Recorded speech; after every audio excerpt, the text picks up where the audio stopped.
Namaste friends, hello Dosto, welcome to Mudita Naari's colorful channel. In today's video, I'm going to share with you all a process of making an Indian bread called Paratha. Paratha is very popular in my family. Everyone enjoys it.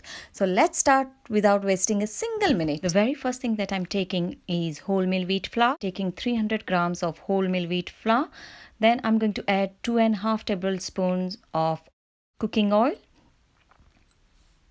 Then I'm going to mix everything well before adding between 200 to 220 ml of water. Also, one thing to remember here is I'm not going to add all the water in one go. I'm going to add it as and when required. I forgot to add salt in the beginning, so I'm going to add the salt here at this stage. And then I'm going to add a bit more water and mix everything well and try to bind it in a dough.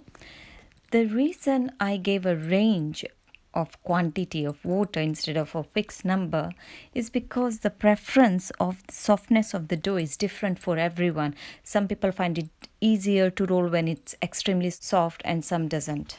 So dough is ready. Dough in Gujarati called lot and in Hindi it's called atta. So I'm going to start making this bowl. It's called lua.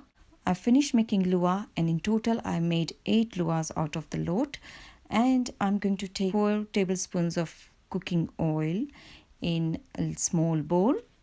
I've also taken some dry flour. So this is my vellon, which is a rolling pin. This is patlo, the base on which I'll put my lua and start rolling. I'm dipping my lua in a dry flour and start rolling it. Meanwhile, I'm going to put the pan on the cooker to heat up. These pans are called tawa. And then I'm going to use oil to apply a thin coat. Then I'm going to sprinkle some flour, then fold it in half like this. Then again fold it in half, making a triangle shape. However, instead of triangle shape, I'm going to make this as a heart shape using my modeling tool. And again dipping the heart shape lua and start rolling it. Normally I do this paratha triangle shape, not in the heart shape. I had these modeling tools with me, so just trying to show off my modeling tools. But you can use the butter knife and that will do the same job. I'm going to show my modeling tools again, drawing eyes, nose and a big smile. So my smiley paratha with beautiful eyelashes is sort of ready to go on the pan. I'm using my hands on this hot tawa because I'm used to. However, if this is something you don't do every day, please use tongs. I'm going to let it cook on this side for 10 to 20 seconds. Now I've turned it because I'm happy with the way the patterns have been formed. I'm going to apply a thin coat of oil all over the paratha. So the paratha has been cooking nicely. Just check the bubbles. I'm going to check the other side quickly if it's ready or not ready. So let it cook. The temperature that I'm cooking this paratha is between medium to hot.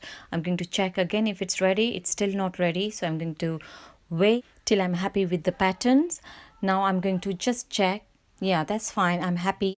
So I'm going to continue with oil coating on this side as well. Now I'm going to help paratha to cook further using this spoon that looks like spatula, and it is called tavetho in my language. I'm going to turn the paratha now.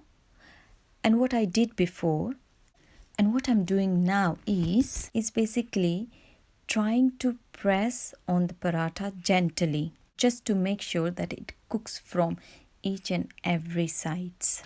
This process of helping paratha to cook using this tavetho is called a seko process. I'm going to use my words here because it's easier to explain them. So I'm going to seko it till I'm happy with the patterns, until I'm happy that it's cooked. Of course, turning it every now and then. I'm happy that my paratha is cooked, and this is how it looks once it's cooked. And look at that smile. You can see the smile quite clearly. This is my normal triangle paratha, and this is how it looks, all the joints.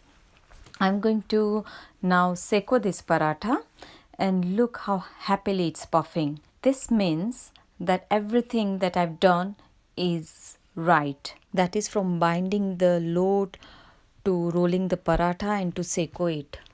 That's why it's happily puffing. I've taken it off the tawa as I was happy it's cooked properly, but just wanted to show you that triangle paratha. You'll be able to see the lines where it has where we have folded it, whereas in this heart shape you won't, because we have cut it in the shape. So that's it, my friends. The smiley paratha is ready to be consumed. It can be consumed with any shah, dal, or on its own with jam or chocolate spread. If you are new to my channel and have enjoyed watching this video, please click on subscribe button. And if you've liked this video, please give it a thumbs up and please leave a comment. Thank you for watching, my friends. Till we meet again, take care. Bye. Avjo. Bye.